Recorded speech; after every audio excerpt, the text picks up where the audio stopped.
warahmatullahi wabarakatuh. Saya Estiara Indriani dari kelas 1A Teknik Informatika. Pada hari ini saya akan menjelaskan cara membuat algoritma dan flowchart tentang cara melakukan panggilan dengan menggunakan Google Meet dan cara membuat MeetTT dalam rangka memenuhi salah satu tugas terstruktur mata kuliah algoritma dan pemrograman terstruktur. Sebelumnya kita harus mengetahui apa yang dimaksud dengan algoritma dan flowchart. Algoritma merupakan metode khusus yang tepat dan terdiri dari serangkaian langkah-langkah yang terstruktur dan ditulis secara sistematis yang akan digunakan untuk menyelesaikan masalah. Kemudian flowchart sendiri merupakan bagan atau diagram yang menggambarkan aliran proses yang dikerjakan program dari awal hingga akhir. Baik, langsung saja. Yang pertama, algoritma atau langkah-langkah melakukan panggilan menggunakan Google Meet. Yang pertama, buka aplikasi Meetup atau Google Meet.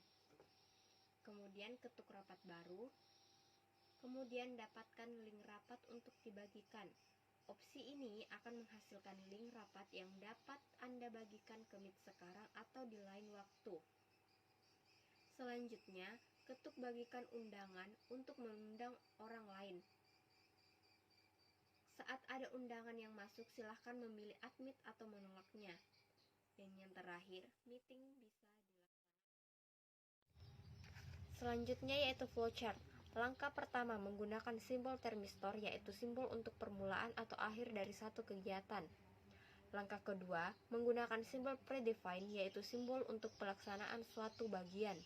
Langkah ketiga sama dengan langkah kedua, yaitu menggunakan simbol predefined.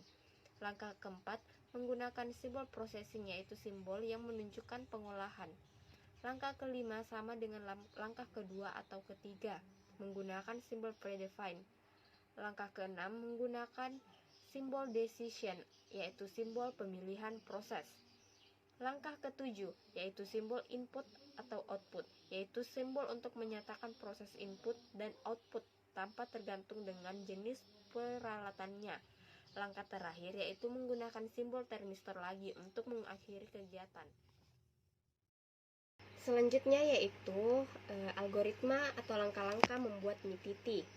Yang pertama, mempersiapkan alat dan bahan. Kedua, panaskan minyak. Ketiga, goreng mie hingga berubah kecoklatan, kemudian angkat dan tiriskan. Keempat, rebus dada ayam hingga setengah matang, kemudian angkat dan tiriskan. Kelima, setelah dingin, potong dada ayam jadi bentuk dadu. Kemudian tumis bawang hingga harum. Kemudian masukkan daging ayam, bakso, udang, dan air. Selanjutnya aduk dan masak hingga mendidih. Selanjutnya masukkan sawi hijau dan kecokan telur. Kemudian bumbui dengan garam dan penyedap rasa. Aduk rata dan biarkan mendidih kembali. Selanjutnya tuang larutan maizena. Selanjutnya aduk cepat hingga kuah meletup. Kemudian tatami kering di atas piring saji. Dan terakhir siap disajikan. Baik, adapun flowchart dari cara membuat MeetTT. Langkah pertama, menggunakan simbol termistor untuk memulai kegiatan. Langkah kedua, menggunakan simbol predefined untuk melaksanakan suatu bagian. Langkah ketiga hingga ketujuh menggunakan simbol processing untuk pengolahan. Langkah ke-8 menggunakan simbol input-output untuk menyatakan proses input. Langkah ke-9 kembali menggunakan simbol processing. Langkah ke-10 dengan simbol input-output, 11 dengan simbol processing, 12 dengan simbol input-output, 13 hingga 14 dengan simbol processing. Dan terakhir menggunakan simbol termistor untuk mengakhiri kegiatan. Baik, demikianlah penjelasan saya mengenai algoritma dan flowchart. Semoga dengan ini dapat menambah wawasan kita semua.